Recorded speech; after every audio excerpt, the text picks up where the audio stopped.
The Chris Johnston Show. Let's go! Your number one destination for a behind-the-scenes look at the game of hockey. Is this thing on? Here's NHL insider Chris Johnston and host Julian McKenzie. Alexander Ovechkin stands alone. He scores goal number 895 against the New York Islanders on Sunday. He is the all-time leader in goals scored in the National Hockey League. CJ, what did you think of the moment? It was perfect. Honestly, it was perfect in every way. If you were sitting back, drawing up from where on the ice he scored, the fact it was, a really nice goal and was actually kind of a goal that made you go like, whoa, if you're watching the game live, because it came off the rush and the way he sort of like cocked back and fired a wrist shot to beat Ilya Sorokin. The celebration where he's diving into the fountains in Georgetown like he was when the Caps won the Stanley Cup in 2018. The fact he scored in the last 5 games to get the job done.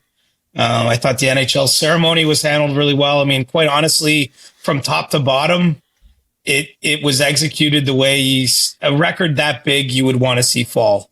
No controversy, no hit across the line. Was there goaltender interference? Was that play offside? Really nothing.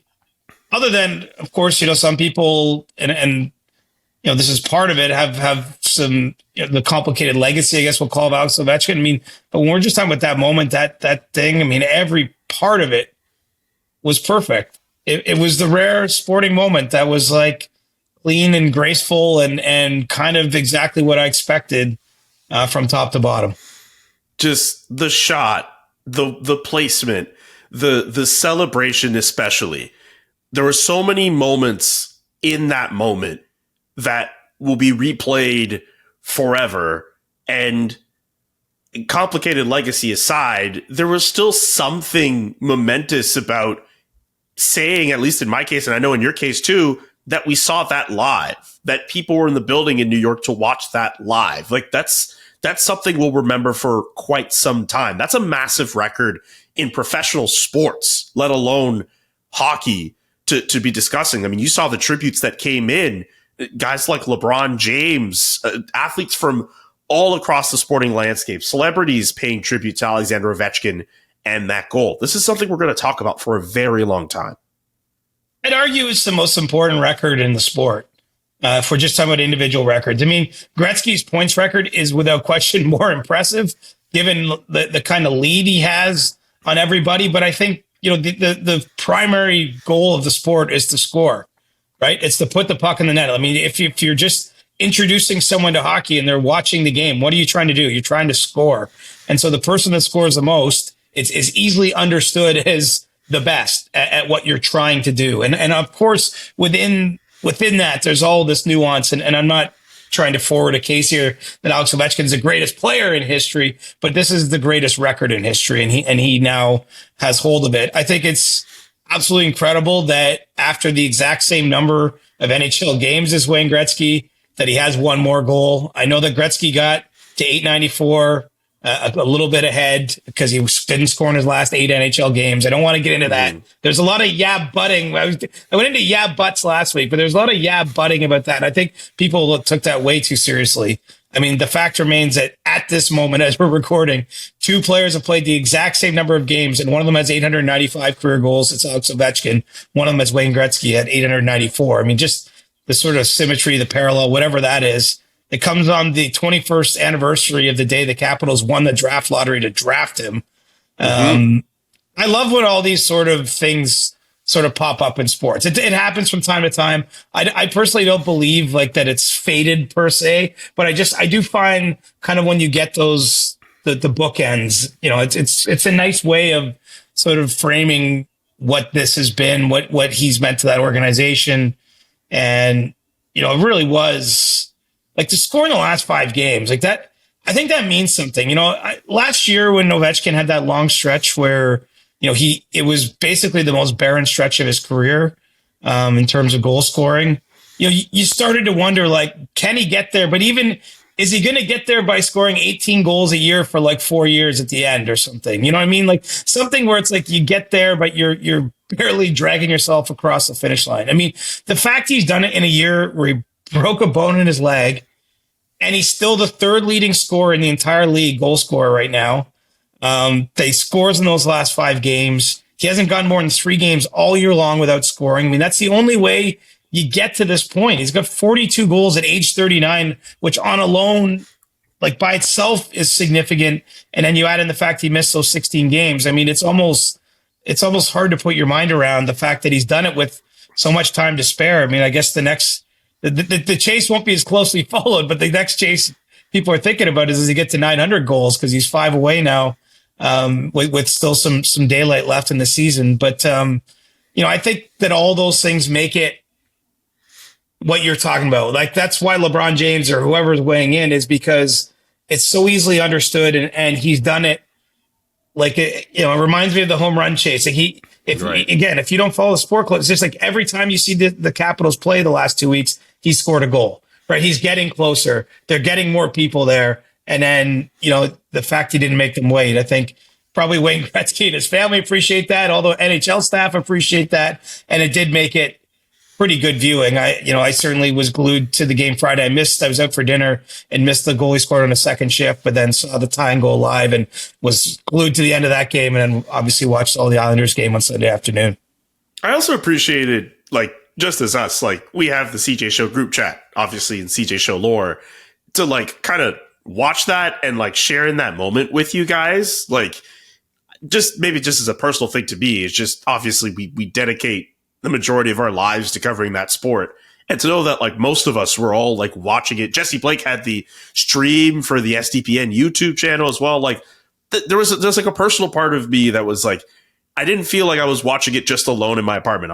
I was following this with friends. Like, that to me means something. It's true. And we have less and less moments like that now, just because of the way the world works. I mean, there was a once upon a time here when you had, say, like on Sunday night, you have the White Lotus season finale, and a lot of people are into that show. You used to have to watch it right at that time and catch it live, more or less. And so there was like a shared viewing experience, right? Sports is one of the last things that give you that shared viewing experience, because most people can't watch sports in a meaningful way on if you record a game. I mean, you can't really go back and watch. It would be hard, for example, if your team was in a big playoff game and you miss it on a Tuesday night. It's hard to watch it on Wednesday and not have some spoilers out there, right? So to really participate in it, you got to be sort of everyone attuned to that moment. And I think that's what something like this record chase was able to do, at least for those of us living in North America. I mean, it was definitely, that game, I mean, it was an Islanders Capitals game. It was a game that otherwise it would not have a sort of national audience in 2 countries, Canada and the US. And, you just felt like something. I mean, there was, I have to say too, the atmosphere coming through my TV from Washington on Friday and that game against Chicago was unbelievable. Like, you could tell that place was electric. And I think it's kind of cool, honestly. I mean, it would have been more storybook, I suppose, if he finished off a hat trick and gets it at home. But that he got the 2 goals there, like, gave everybody there their full, they gave them their moment, gave everyone a chance to take a deep breath. And then on Sunday, like, delivers the final punch. I mean, I just think in every way, like, you couldn't really, other than him doing it on the day that I predicted from selfish reasons, that's the only way I could have scripted it more perfectly. But when it comes to like actual drama, the way it played out, the way the fans reacted, I love that he didn't want to score the last one into an empty net. Like, I love that he did that at the end of Friday's game. And then he gets a vintage Ovechkin goal. I actually read this in Tom Gliddy's story on NHL.com. But according to the NHL stats that they have of charting of his goals, Julian, 43% of them have been scored from that left circle or just above the left circle. So, I mean, the fact that he's scored, almost 400 goals from that spot. I mean, again, it's kind of perfect. Yeah, it wasn't a one-timer, but even Tom Wilson, like, I haven't seen anyone giving him his flowers, but that was quite a cross-ice pass. And again, he just sort of like loaded the shot and wham, what a goal. What a moment. Tom Wilson and Dylan Strome can say their answers to a trivia question, at least one, for the rest of their lives. Who are the 2 guys who got assists on the record-breaking goal from Alexander Ovechkin? What a pass from Tom Wilson, by the way. We cannot shy away from that great pass from him. No, and I want to make this point. I probably made it on one of our previous episodes, but this record in 70 years has gone from Maurice Richard to Gordie Howe to Wayne Gretzky to Alex Ovechkin. I mean, like, literally, you're talking the legends of the legends have had their hand on this thing. I mean, he's only the 10th person since 1917 when the league was formed to have the record. You know, in my estimation, Alex Ovechkin has this record at minimum for 10 years. And I'm just saying at minimum. I'm not. But if someone of the current generation could break it, it would be Austin Matthews. He's the only current active player that's actually scored more goals per game in terms of rate than Ovechkin. But even if he kept up his 0.64 points per game, goals per game, which will be very difficult to do, and I'm not predicting is going to happen, but even if it happened, it would still take him roughly 9.6 years, call it around 10, to get to that point. So he would have to play 10 more healthy seasons and keep scoring at the rate he's already scored at. So in my view, that's the earliest it could fall. You know, I think it's also entirely likely possible that, no active player is going to break Ovechkin. And so now we're talking about someone who's yet to start their career. If that's the case, I mean, it's going to take 20 years to topple this thing from the start of a career, maybe 19, maybe someone's pace is like a little faster, but this is a sheer numbers thing at this point. You know, what's interesting, Julian, Gretzky passed Gordie Howe's goal record in 94. He retired in 99. So he had, 4 and a bit more seasons where he added on. He ended up adding 92 goals from the point where he broke the record to where he ended up. We don't know where Ovechkin's going to end up, of course, but he's only got one more season on his contract. And, I do not profess to know what he's going to do, but it's hard to imagine he necessarily even plays beyond that one season. I know there are some people within the league that wonder if he might just hang it up after this season, which is not the same as reporting that's going to happen. My point is we don't really know how much longer Ovechkin intends to play. He's never, shared that idea.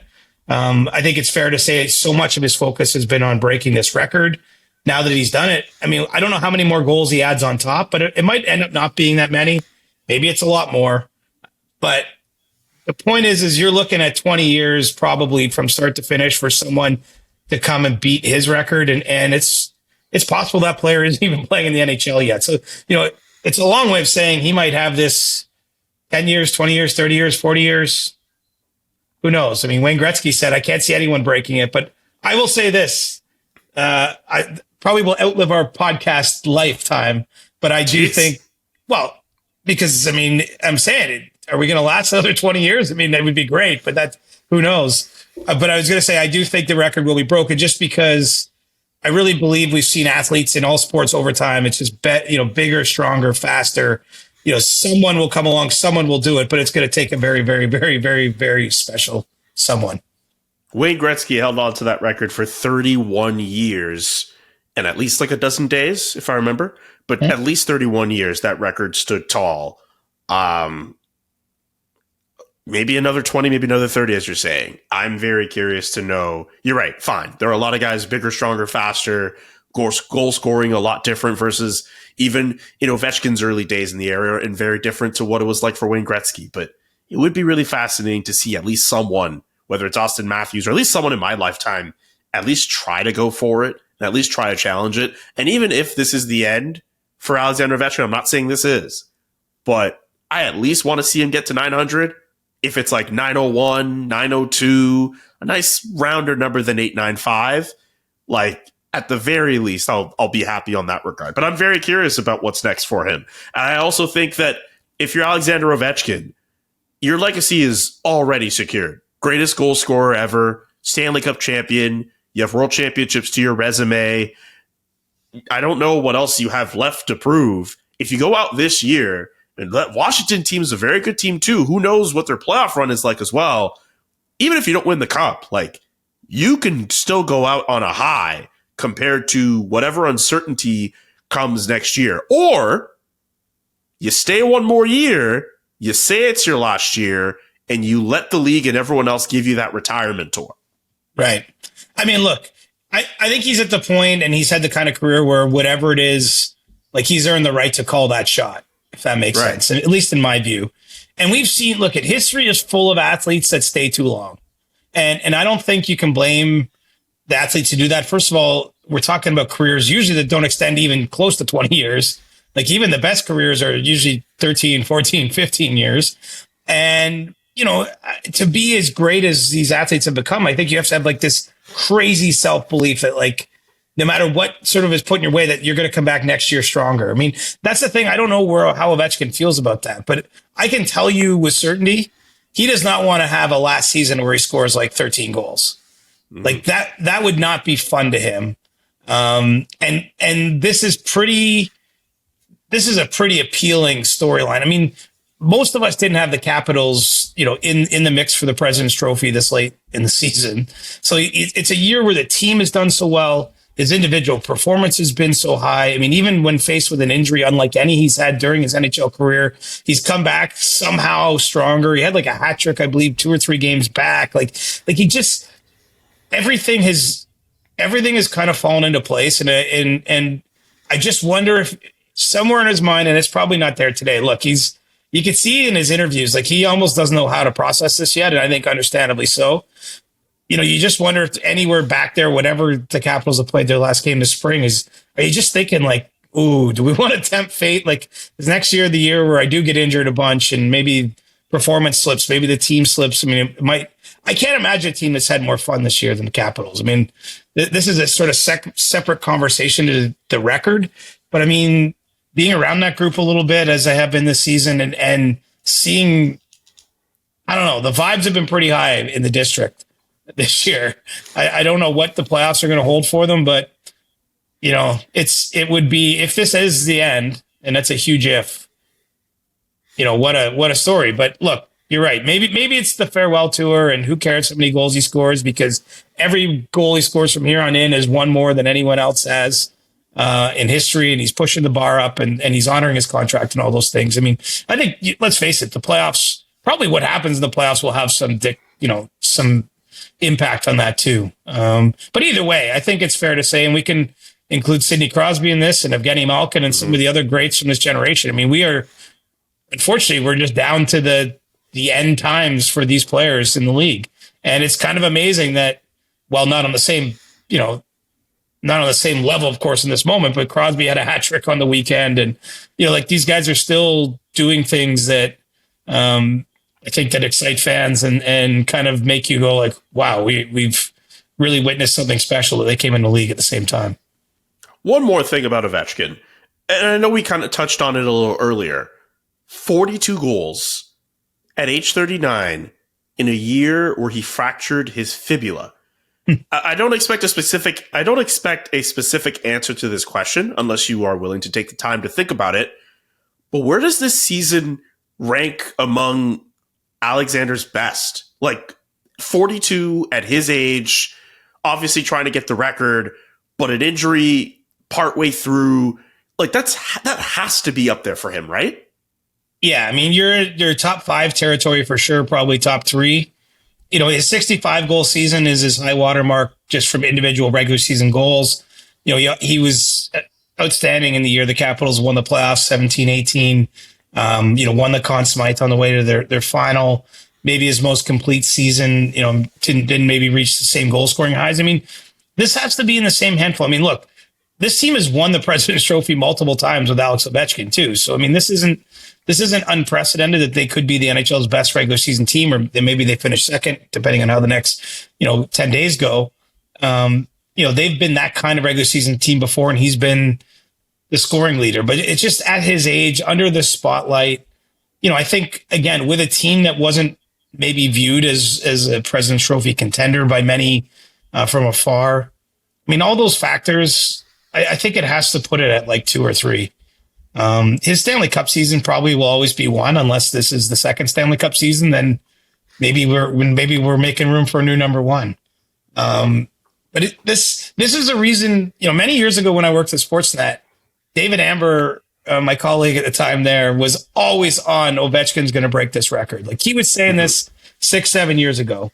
And while I wasn't arguing with him because, like, look, it was clearly possible, I was just always, my only counterpoint to him in those conversations, and we were just, sitting there watching games every Saturday night and talking about things about hockey. I would always just say to David, I doubt that someone's going to keep scoring 40 goals a year until their late 30s. Like, it wasn't anything specific about Ovechkin. It was just more, I just think Father Time's going to take over. He's going to get injured. He's going to slow down too much. something is going to happen that stops this in its tracks. And I was wrong, evidently. And kudos to you, David Amber, a great friend. But that's always what you think with players like this. And so this is such a surprise, I guess, viewed through that lens and through the fact that this guy barely was injured his whole career. And this was certainly his most significant injury as an NHL player. And to come right back in and basically pick up where he left off, because he had such an amazing start to the season. That's where the excitement really started to build. Like, I don't even know how much hype there was really starting the season. Like, it was kind of almost a joke question. Like, hey, could he get 42 this year? I don't mean a joke question, but like, I don't think that many people thought 100% he was getting it done. But then all of a sudden he scores basically every other game to start the year. And the math started looking a lot better. And that's when we got talking about it on this show. And then he gets that injury in late November and we think it's off. And, well, lo and behold, here we are, early April. And, we just saw him do the damn thing. I know, looking back at episodes at the beginning of the year, that was like a pre-season question I asked. And we both thought that he was probably going to need more time and it was going to extend into next season. I'm glad I was wrong, personally. It was really cool to see him do it just before the end of this season. Yeah, add that to the list of things I didn't actually mention about why it was kind of a perfect, like, I think having it's sort of like a race against the clock feel to it added a little bit more. Because, you were aware in the back of your mind. I mean, again, it was only in these last few days where it became clear 100% he was going to get it done. He scored 6 goals in the last 5 games. So 5 games ago, he needed 6 goals in the last 10 games to do it or whatever it was. And so, it was likely, but it certainly wasn't guaranteed. And, I think back to my conversation with Barry Trotz when I wrote that story about him. One thing Barry said is, and he was a little ways out then, is he just felt like he's the sort of guy when he locks on it. And I saw Nicholas Backstrom said the same thing after he actually broke the record, that like they found whenever he got to a big milestone, I guess he was getting to 600, 700 goals, that he almost like speeds up when he's really focused on something. And I wonder what factor that played in the season. Just, this has been in the back of his mind for a long, long time. And he's obviously asked about it over a lot of years, but he started the season knowing he was within reach. I mean, 42 was not impossible. And, it just seemed like, the guy kept finding a way. He just kept finding a way. I mean, he's slowed down. I mean, anyone who watches him, like, this is not the wrecking ball of old out there, just hitting everything in sight. And, but, it's still very, very difficult to score goals in the manner he does. And those last 3 really to get within one of the record, to tie the record, and to break the record, we're all pretty elite level snipes that even in today's day, like some of the young players in the league wouldn't necessarily be burying all those chances. From the Ovechkin spot, just like I need to look at the replay again, but just I'm thinking back to that record-breaking goal. From the Ovechkin spot, just seeing how his back leg is like just up in the air, the wind up, that's just where he's able to beat Ilya Sorokin, like. That's like classic Ovechkin. He's 39. He's 39 years old. Through traffic too. Like it wasn't, that was a pretty far out goal, right? Like that wasn't, most players do a lot of their damage in that home plate area around the net. He was in, well, I guess left field or right field, or however you want to look at that for that one. That was not anywhere near home plate. Absolutely not. Anything else you'd like to mention about Ovie before we move on here? I know there are people who have put up some Ovie-related questions in Ask CJ. There may be 1 or 2 we might get to, but anything else you'd like to mention about the Great 8 before we move on? I would just say, because I maybe didn't make the point strong enough, that I really thought that the ceremony on the ice was really well handled. I mean, it's not an easy thing to plan. Obviously, it ended up being about 15 minutes. It's in the middle of a game that mattered to the Islanders. They probably don't mind because they end up skating away with a 4-1 win in the game. So their playoff hopes still at least remain mathematically alive. But I thought it was tastefully done, short speeches. I thought it was really neat that Wayne Gretzky's wife, Janet Jones, had a gift for Nastia, who's Alex Ovechkin's wife, because Colleen Howe had done the same for Janet when Wayne broke Gordie Howe's record. I mean, there's just something nice about the community of hockey. And look, I'm not trying to like put my head in the sand and Like, I'm aware of obviously everything that Wayne Gretzky, like the discussion around him right now, even the discussion around Alex Ovechkin. Like I've got time for those discussions. Like, I'm not trying to like gloss over that, but there's still something nice in the gesture, I think, to the way it was. It does feel still like there's something communal about these things that happen within the sport. And I just thought the way that moment was handled, even I like that Wayne Gretzky referenced the Islanders, like referenced his history at Nassau Coliseum in that moment. I know it's a small thing, and I know that there are much bigger things that people rightly are unhappy with Wayne Gretzky about. Like that, I'm not, but I just thought if we're just treating that moment as that sporting moment, it was really, I just thought it was really well done, honestly. Like it was, and the speeches were short but impactful, and you could see what it meant to Alex and his family. And, it was even better than probably I was imagining it might be. And I've been pretty, I think on the side of thinking this was a significant moment for the league and tried to write about it a bunch of times and things like that. Mm-hmm. I've thought I knew it was going to be important, but it actually was a little bit better than even I was imagining. Yeah, I'm on the same side as you. I think the fact that the ceremony was done really well helped with, I understand, just the same as you, my head is not in the sand with this at all. And there were times I felt weird about it, but I think the fact that it was done tastefully well, it didn't drag on too long, and seeing all those players be really happy for Alexander Ovechkin, and also the magnitude of this accomplishment, that helped with things, I think. So yeah, I agree with all of your points on that one. And we stand here today with Alexander Ovechkin as the greatest goal scorer in NHL history after scoring goal 895 against the Islanders. What a moment.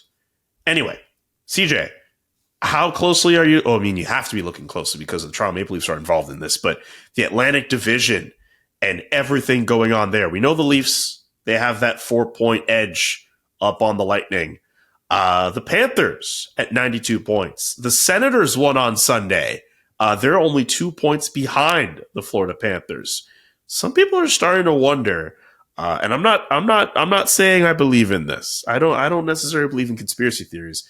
There are certain people who are wondering if the placement of the Florida Panthers could go down, if that could be purposeful, if that could be intentional, if the Leafs and Panthers could clash again in the first round. Personally, I would rather Leafs and Sens, but people seem to think that maybe there's something out there with the Panthers and where they want to be placed in the first round. I don't think that's true. I think it's ridiculous. But let's get into it, Siege. I mean, it's a pretty deep-rooted conspiracy theory, isn't it? Yes. I mean, I would suggest what's gone wrong with the Panthers. Well, Aaron Ekblad was lost to a 20-game suspension, right after the trade deadline. Their biggest minute defenseman. And then the injuries have just kept coming from the top of the lineup with Alexander Barkov the last few days. Sam Reinhart missed Sunday's game. Obviously Matthew Tkachuk has been out since the Four Nations face-off. Even some of the more role players on the team, like Nico Sturm and Dmitry Kulikov, have been out. I mean, I don't know if that's tanking. That just sounds like a really shitty run of injuries. Yes. And quite honestly, they've played well enough to win a couple games lately. And, either got goalied or just were a goal short. But it's not like they're getting run out of the building. They've had a brutal schedule. I mean, the one thing I saw them play in Toronto last Wednesday, and the one thing Paul Maurice mentioned is that he's got no love right now for the schedule maker. He didn't get more specific, but he brought it up unprompted. I'll put it that way. So, what I think's happening, quite honestly, is they're just trying to get in. Like I don't mean that they're not going to make the playoffs, but they're just trying to get through this stretch. They're trying to get healthy bodies back in the lineup. Ekblad can return as of game 3 of their first round series. That's when his suspension will be served. Like they are just looking forward to being something like the team they've been to reach the last 2 cup finals. Now, this is not an ideal set of circumstances to go in. I suppose you look for the silver lining. Some of their top players are obviously getting a bit more rest because they're out injured. And you just hope that maybe, when they get back, that will lead to something. But really, I just see a team that's had a string of bad luck and is in bad form. I don't look at it. It's a quaint notion that I just don't think it's in their best interest to tank anything. But I also think that they're a team like Tampa, I would put in the same boat, that they don't really care where they start and who they start against. Like, I think teams that have won as much as those teams have won, and like they've proven to themselves that they can go in on a hostile road building and win a big game. The Panthers, like, how many guys are left over from last year's team that lost 3 in a row to Edmonton in the Cup final and still won in Game 7 after, facing that? I mean, I just think when that does build a certain resolve in a team that, quite honestly, they don't really care where they finish and who they play. So I don't think they're tanking to face the Leafs or anybody else. I think they're tanking because they don't have enough good players in their lineup.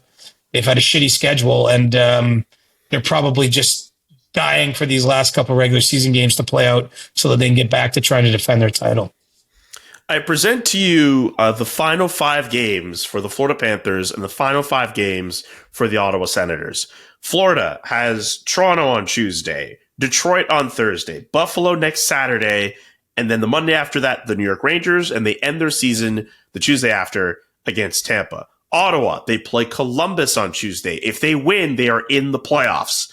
They have the Montreal Canadiens after on the Friday, then Philadelphia, then Chicago, and then they end their season against Carolina.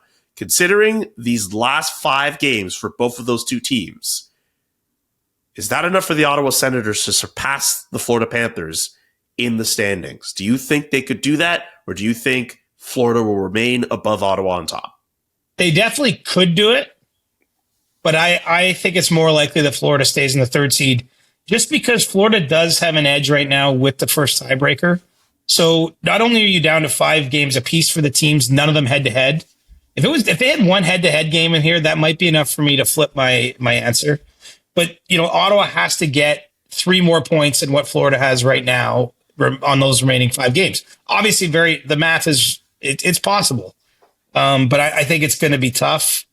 So I think Ottawa stays wild card 1. I think Florida, I mean, they could still get by Tampa. Technically, they still have a game head-to-head, but probably Florida stays the 3 seed, and then it's between Toronto and Tampa for the 1 seed. The Leafs are in the spot you want to be in if you're them, because I do think that they stand to gain the most by winning the division among those 3 teams, because they don't have that history of success that I'm talking about. They don't have that built-in confidence, and it's not that I think the Leafs are automatically going to run over Ottawa. I just think, like, having home ice advantage, having a season where you finish atop the division, all those things I do think are positive, and it does set up to have a Game 7 at home, where I know they've lost a Game 7 at home, but they've lost far more on the road if you look back over those last 5 Game 7s lost in the last 7 years. What do you think about that wildcard 2 spot? Ottawa obviously pulling away from that conversation. They look comfortable in wildcard 1. The Canadiens in that wildcard 2 spot right now. The Rangers, the Red Wings, the Islanders, as you mentioned earlier, still mathematically alive. Columbus can no longer catch Ottawa, but they're playing for their lives at this point. Tough loss for them against the Senators on Sunday. They meet them again on Tuesday. What do you think about how that race is shaking out? I think it really comes down. I mean, look, Montreal, New York, Rangers, and the Red Wings it's one of those 3 teams. I'm going to lean towards Montreal just because they've won so much lately, and frankly, they got a 4-point lead on the other 2 teams I mentioned. So it's just down to assuming the math is going to work out in their favor. I know the Islanders are mathematically live, but it's getting it's getting thin when you get that far down when there's only 1 spot essentially available here. So I think the Canadiens are going to do it. They had a nice weekend, at least getting the win on Saturday night, and feeling a little bit better, but you don't get totally comfortable until there's an X beside your team name in the standings. Even Ottawa is an example of that. Obviously, the Sens are in a very comfortable spot. Even if they somehow lost out, there's certainly a world that they still would qualify for the playoffs. But you want to make it official. You want to be able to sort of mark that achievement, and so. I think it's going to be the Canadiens that hold on to that spot. But who knows? If the Rangers maybe had a finishing kick to the season, that it might be apropos. I mean, I think I've always tried to say when we've talked about this, like, until they're out, I'm wondering about them. I mean, I think they're probably a better team all in than Montreal in some ways. But, it has not been a good season. And doesn't matter what people think on paper. It doesn't matter what I say on this podcast. It's about who puts the most points in the standings. And I think Montreal is going to get that job done, even though, right now they have 5 less regulation wins than New York, and they've got a much worse goal differential. And again, they're a young team and all those things. I do think that the Rangers probably have been the better team, but they haven't been the better team of late. That's for sure. The Montreal's had a really nice March and into early April. Got the calendar turn too. Yeah. Don't remind me about the calendar turning. Nick Suzuki hit the 80-point mark in the last couple of games. Are you aware of who the last Canadiens player to hit 80 points of the season is? Was it Kovalev? It was Alex Kovalev in 2008. Yeah. I mean, it's a long time coming. And and it's notable, though, he's a first-line centerman for that team, right? I mean, I think a lot of the debate around Nick Suzuki, and even before he was there, is just this idea that Canadians don't have a true top-line center. And even when Nick had already, emerged as a very important player to the team, he was named captain, I think there was still a debate, wouldn't it be better if he's your second-line center, that kind of thing.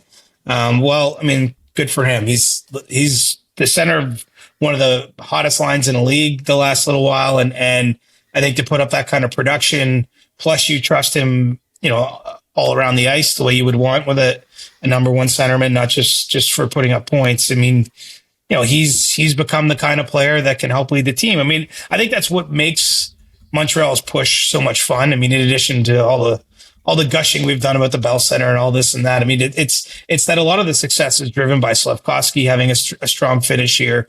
Cole Caulfield, obviously Lane Hudson, who's just put himself in the favorite position for the Calder Trophy. I mean, it's the younger players. I know Nick Suzuki's no longer young, but he's still, he's still looking for his first chance to really play a true playoff game.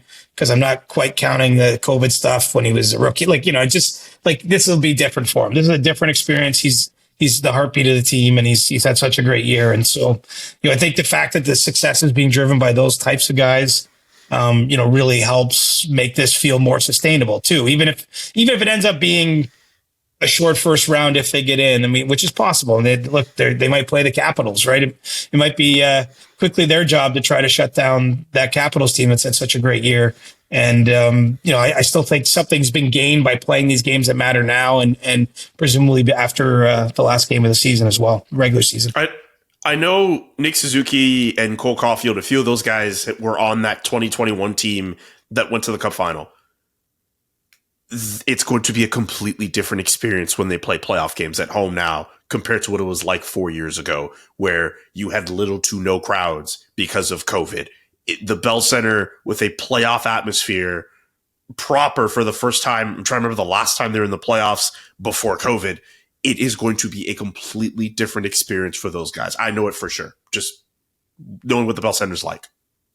Yeah, I don't even know. It's been a long time though. And they've gotten people, they've won that's a sort of hockey town that loves its team no matter what, but they've kind of won some belief from their fan base, right? Like they've played well down the stretch here. They've come back in those games. Obviously the big comeback against Florida last week where Suzuki scored the late goal in regulation and the overtime winner. I mean, I think they've given people reason to believe, hey, that they can even have an upset, even though they're going to be an underdog, whoever they play round one. So, assuming they get in, because I'm maybe getting ahead of myself here, because the Rangers certainly are still right there knocking on the door and have a goaltender who I think could help them win 5 games in a row here. Absolutely. By the way, 2017, that's the last year the Montreal Canadiens were in a playoffs that was not affected or marred by COVID. 2016, 2017 was the last time. We should do a quick Leafs corner because at the top of the Atlantic Division are the Toronto Maple Leafs. 4 points up on Tampa Bay. How do you like their chances at winning the Atlantic Division? And why is it so important for this team to actually do it? Well, I think starting at home could have some benefits. I know the counterpoint to that would be you looking up their record at home in the last couple of playoff years. It's not been stellar. I still think there's something to, potentially playing Ottawa, notwithstanding everything we just talked about maybe Ottawa getting up to third. But if we assume it's the Senators, which is all we can do right now because that's how it's lined up, I think being the more experienced team in that series, obviously a team shouldering bigger expectations, frankly, but playing at home, potentially having a game 7 at home. I mean, I think sometimes the game 7 at home is more important than the game 1 at home. But and just avoiding the Florida matchups in round one. If it's going to be a long playoff year for the Leafs, I think, which is obviously a massive if, I think avoiding having to beat both Tampa and Florida to come out of the Atlantic is important. I do think that, Ottawa, look, they're, I don't think anyone's going to be picking that to be a sweep or anything like that. It's harder to know what you get from the Senators, but the Leafs should have a mental advantage in that series, honestly. Like, they should get games at home if they win the division, and they should be able to, have the confidence of knowing how to play, not have the same jitters that a team in there for the first time with so many of the key Senators players. And then they know they go to the games in Ottawa and there's going to be, 30 to 40% Leaf fans anyway. I mean, there's no guarantees. I just think that that's a better prospect than having to we get Florida in round one, which even despite all those injuries, there's a sort of a mental edge for the Panthers in that series. Plus I think it'll be a very difficult series. And then you maybe play Tampa in round two, assuming Tampa beat on. Anyway, there's no way to game this. I think if you're the team like the Leafs, just finishing strong matters, and they've been really, really good here the last little while. I think there's all kinds of positive signs about the way they're playing. Anthony Stolarz has been sort of wrestled control of the net. I think the second line emerging as such a dangerous offensive unit since Bobby McMahon's been put up with Tavares and Nylander. It really gives the Leafs, I think, an advantage, especially when you get in those home games in terms of matchups, because the other team's going to be worried still about the Matthews, Marner, Nyes combination. But Toronto's most dangerous line in terms of output of late has been its second line. I just think all those reasons combined, you'd rather win the division, and they've done everything they need to this point to make that happen. And now they just have to finish it off by, certainly those head-to-head games coming up here against Florida and Tampa. They can all but solidify it if they won both of them. But even if they don't, they're still in a good spot to win the Atlantic. Man, with this Toronto team, not to make this a potential Toronto-Ottawa discussion, which that still could be a possibility. We're going to have that at some point. We're going to have that at some point. And I understand that, if you look on paper, maybe the Leafs are still going to be favored in that series. Maybe people are still going to throw out the regular season record where the Senators have gotten the better of the Leafs throughout this year. My big question with this Leafs team is, what happens when things go wrong? And once again, they're going up against a team that should have nothing to lose in the first round, and the Leafs should be beating them.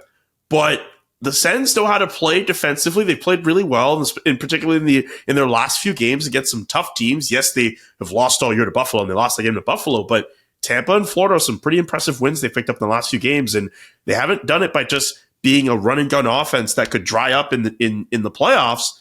They've gotten some decent defense, and their goaltending has actually stood up. I just wonder, going up, if those two teams were the clash in Toronto and Ottawa, how they would match up in a postseason series. And if Ottawa wins game one, history has shown us if the Leafs don't win that first game, everything goes out the window. I've heard you say that. I've seen that with my own eyes. It happens.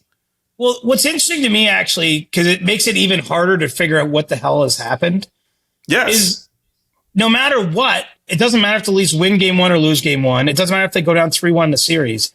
It seems like they always force game seven and then come up short in game seven. I don't mean to be trite, but quite literally, sure. 5 of the last 7 years, their season ended in a game seven. And one of the other years, it ended in game 5 in a best of 5 against Columbus. So 6 of the last 7 years, they had a winner-take-all game that they lost. And so it almost doesn't matter. There's this weird inevitable feeling where it's whatever the circumstances are, whether they go ahead, they went ahead of Montreal in 2021, 3-1. That series still ended up in game 7. Game 5 and 6 both went to overtime. The Leafs were one shot in those games away, quite literally, from advancing, and didn't. And then they lost game 7 again. So I don't really, I don't even know how much. Look, this is where history matters to me with the Leafs. And this is no matter what the opponent is.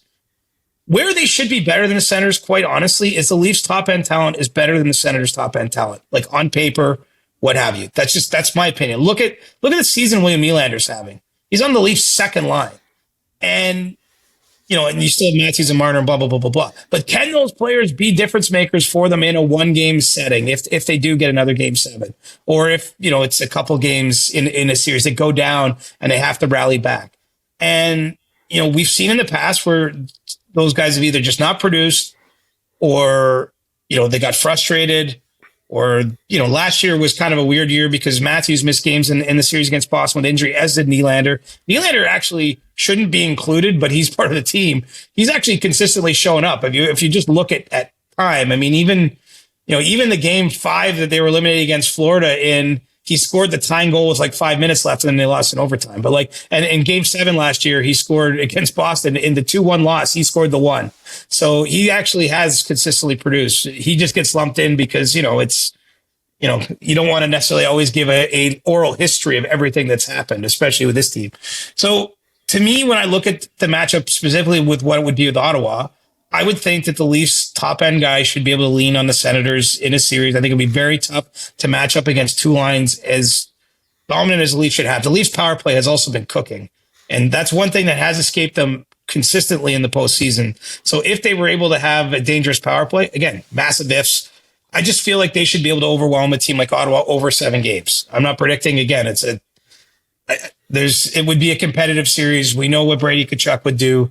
We know that Linus Ullmark has the confidence. He beat the Leafs last year in some games in the playoffs. But I just think that the Leafs should have the edge there. But history matters, and the history that I'm talking about, that history isn't on Steven Lorentzi's shoulders or Brandon Carlo's shoulders or all these newer members of the Leafs. The Leafs have turned over a lot of players, but the guys that I'm saying should make a difference for them, it is part of their own histories. And they've, fair or not, that's their record, right? That's their resume. That's their experience. And so you're right. I think the question always now it feels like almost repetitive, but it's like, can they get back to that moment where it is the intense moment spotlight and they came through? You think of the McDavid goal at the Four Nations in overtime. Yeah. That's Canada's best player in this moment. And it was a game that the Canadian team really didn't have a lot of chances against the US. And they got one amazing look and the guy buries it because that's what separates him. There are other players on that team, and I'm not going to name names because I'm not trying to actually besmirch anyone, who might have got that same look and shot a little bit high or, wouldn't have buried it past Connor Hellebuyck. The Leafs top guys like Nylander, he's at, again, a career high in goals. Matthews is the best goal scorer of players, the generation behind Ovechkin. Marner's going to have a 100-point season. These guys should be able to get the Leafs a win under those circumstances, a big win in a game 7 or something. And they haven't. And this is probably their last chance. I mean, they're not all gone or anything like that, but this series will be conducted with a swinging axe over it on the Toronto side of the ice, right? I mean, it just feels like there's going to be some significant changes if they don't take a step forward. But all that said, if you look at their team right now, they've played really well. Honestly, I know that everyone is quick to not believe in the Leafs, and I think it's because of that pass, and it's all fair to bring it up. But they have a new head coach. They have a new number 1 goaltender entering the playoffs. They have a rebuilt blue line, and defensively, I've seen improvements with this team. And then their main players are all still just, Nylander's been a world beater. We don't even talk about him, but he's the second leading goal scorer in the league right now, above Ovechkin, below Draisaitl. So they have a team that should be able to go on a run, but they have a lot of ghosts too. Yeah, it's on them to prove that. And this isn't just, it's one thing if there are people around the league or fans of other teams around the league who are poo-pooing the Toronto Maple Leafs and are saying, I don't know if I believe in this team. I'm not sure a lot of their own fans believe in their team, and they have history, as you've mentioned, to lean back on that. If whoever they go up against in that first round, there are a lot of demons that could be exercised depending on how they get the job done if they were to win a first round series. And if they don't, those questions will come back again. I know we didn't intend we went long. We went long on the Toronto Maple Leafs, a little long, but you know what? It was worth it. I don't have a problem with having that discussion, and I know we'll have it again when the playoffs start, but I think it bears repeating. Just this team has so much to prove, even though they have the top end talent and they should be favored on paper to beat just about anyone that comes against them in the first round. But what have you done for me lately? There's been a lot of losing with this team. Hey, did you hear about the new segment of the show? What's the segment of this show? It's called Ask Julian. Oh, and okay. I'm cool with that. We actually have a first ever question from producer Donkey Butt.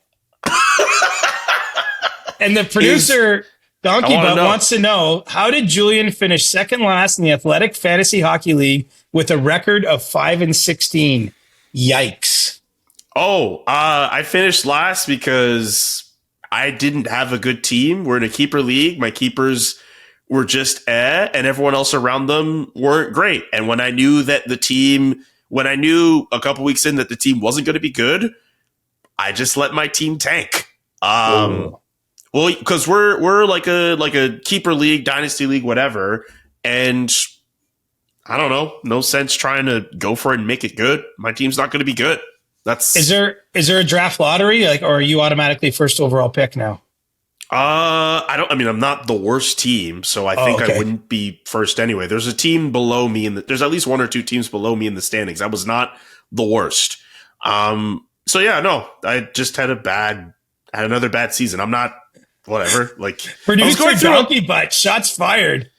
I thought producer Donkey Butt was going to ask me if I think the Maurice Rocket Richard Award should be renamed to Alexander Ovechkin, which is a hell no, and I think it's a stupid take. And I'm comfortable saying that it's a stupid take because I know who said that take, and I have no problem going back in the chat and telling them it was a stupid take because I think it's absolutely ridiculous to think about the idea of renaming such a historic trophy just because you're a prisoner of the moment. Alexander Ovechkin is the greatest goal scorer who ever scored. But, I don't think that needs to get to a point where we need to start renaming every single thing. We should rename the playoff MVP trophy because I have my thoughts and feelings about Conn Smythe, but I don't think it needs to go so far about renaming Maurice Rocket Richard. How come producer Donkey Face doesn't ask me that question? You could have asked me something else. You decided to ask me about my record, but you could have asked a whole other question where I could have provided a much more elaborate, greater answer, but you wanted to hate.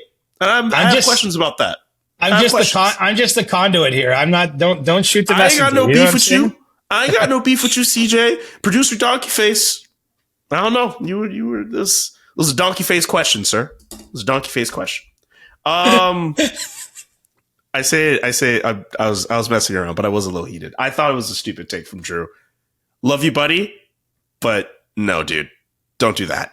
Okay. Any thoughts on the playoff races out west? I know we kind of ran a little long, so I kind of got to go a little general on the west. I think St. Louis 12 in a row. St. Louis 12 in a row. LA Edmonton played on the weekend. Obviously, game play, and they're going to play for the fourth straight year, it appears, in the playoffs. Going to be an interesting series, I think, this time around because the question is the same: can the Kings beat them? They didn't get a chance to face a team with Draisaitl or McDavid in the lineup on the weekend, so it's not the same thing. But man, the Kings are really good defensively. Mm-hmm. They're very good at home. It looks like they're likely to start that series at the former Staples Center.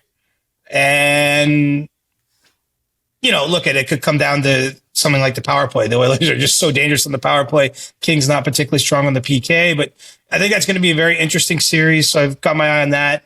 Obviously, the Blues, now set their own team record for the longest ever winning streak. May never lose again. I just looked this up because I had a reader question for my athletic mailbag. Third best record in the league now since January 1st. Those teams generally go on long playoff runs that have that kind of run. Nothing's guaranteed, of course, but we'll dig into the West a little bit more because once we hit an hour here on this pod, I'm going to turn to fairy dust. Okay, let's get through some questions real quick. And yes, next episode we'll do a proper job of delving into the Western Conference. But also I'll add this. I think this is the year the LA Kings finally beat the Edmonton Oilers in a playoff series. I'm all in on the LA Kings at least getting out of the first round. Okay, let's get through some questions from viewers and listeners like you. Thank you to everyone who sent in stuff, whether through X, Discord, or Blue Sky. Justin Connolly asks, who's the president of the Short Kings Club? Me or you, and can I join? You can be the president. I mean, I'm not ashamed to be the president of that, but I think you got it, bro. all right. Well, if I'm the president, everyone gains admission that qualifies as a short king, and so you're in, my friend. Okay, so we're counting 5'8" and below. That's cool. I don't know. 5'9" can get in, can't they? Or is that 5'9" is not. I don't even think 5'8" is that short. 5'9" is not that short. I mean, I don't know. I've just never been tall, so I'm not focused on what the number is. But so Justin Connolly, I don't know how Justin tall Connolly, you you're are. in. You are in. You're unless you're 6'2" or something, and you're just trying to throw things off in the universe. But if you're a true short king, you're in with us. Taylor wants to know, who is CJ's Masters pick? Rory McIlroy. Why Rory? Well, I'm always in Rory's corner, so this is a pick made with the heart rather than the head. But that being said, he's got a couple big wins. Won at the Players recently. Feels like every time he tees it up, he's in the mix. And it's about time. I mean, he's a generational golfer who is long ago should have won another major and certainly should have a green jacket. And that's the only one eluding him for the career Grand Slam. So the vibes are good right now. I'm going with Rory. Not an Accountant asks, CJ's thoughts on the accessibility of watching the Caps versus Isles game in Canada. The Ovechkin record-breaking game on Sunday, available on Sportsnet 360. If you had Sportsnet Plus, you could watch it. I can't speak for any of the regular channels. I saw Steve's tweet about how when Sidney Crosby returned, that game was on the CBC. They streamed it free for anyone to access. I guess they would like to know your thoughts on the accessibility of that game now for the Ovechkin game, I mean. I'm an idiot. Is that not a channel? I had that channel. Is it not available everywhere? Is that the issue? Or?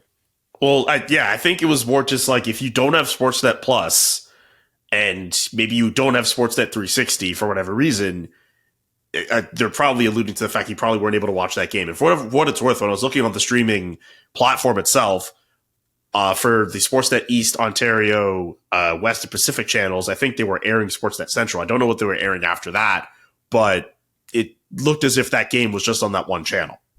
Well, I'm sure they did that to try to get people to sign up for that channel and that streaming service, right? That's true. That's a very fair point. I mean, look, if you're going to pay $11 billion for 12 years of NHL rights packages or $5.2 billion on the previous deal, I mean, you choose where those things go, and the customers have to decide, do they want to pay for that or not? I mean, I don't mean to be, I'm not even trying to be Switzerland on this issue. I just honestly don't have that strong a feeling. Unfortunately, they paid for the right to distribute to games, and they're going to do what they think makes the most sense.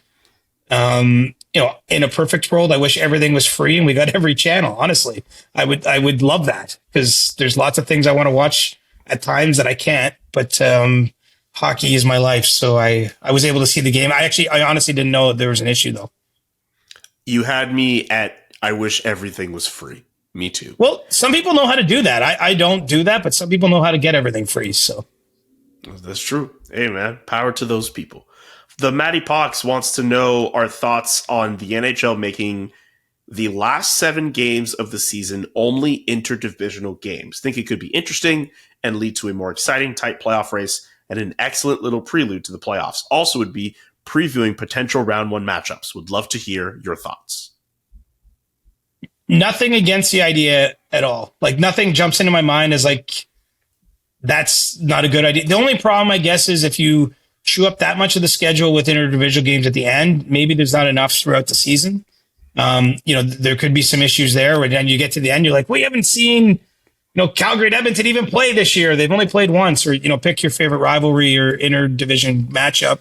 But I mean, it makes a lot of sense if you're going to have divisional playoffs to do everything you can to impact to have a little more chaos. And, just to name the Atlantic that you just mentioned, I mean, we've seen Florida play the Leafs in the last week. They play them this coming week. They play Tampa for the last game of the season. It does feel like there's a fair amount of divisional play happening right now. As I mentioned, LA and Edmonton playing, in this run up. So I think they try to do it, but scheduling, let's face it, every team has an issue with the schedule maker. every fan has an issue with the schedule maker that's paying attention and cares about what it might be like. It's a thankless job. I actually saw the NFL schedule maker just retired. I don't know if you saw that. I didn't see that. Wow. They've had the same, and I don't have the gentleman's name, but he's done it for 20 plus years, and he just announced his retirement. And I bet he's never gonna have slept better, because it's so easy to have a bone to pick with the scheduling. It really is. But I mean, honestly, on the surface, it makes sense to have the teams that are going to sort it out with themselves. But you might get tired of Wild versus Rangers during the season or whatever, and not have enough Rangers Islanders during the season if you do it that way. As long as it's not like what it was like in the Canadian division, where we saw everyone 7 or 8 times. See, I didn't mind that, but I get why. Look, I'm not buying tickets to the games. And I think if you're buying tickets, which is important to this league, you probably get sick of seeing the same teams. But I didn't totally hate that. I mean, it got tedious after a while. There was like a Canadians Canucks game I watched at like 10:30 or 11:30 at night. I was like, what are we doing here, guys? Like, that year was weird. It was a weird year. Yeah. On the list of things I didn't like about that year, the routine playing of teams playing each other wouldn't be in the top 5, but we're not going to go through the rest of the list. We don't have to. We've done this for an hour. I don't want our marvelous carriage to turn into a pumpkin, so I'm going to wrap it up here. We'll be back on Thursday with a brand new episode of the CJ Show, and we'll have Stick Taps. Siege, great work as always, my man. Yeah, you too. We didn't set any records today, but we had fun talking about one. The Chris Johnston Show. Follow Chris on Twitter @ReporterChris and follow Julian @JKA McKenzie. The Chris Johnston Show.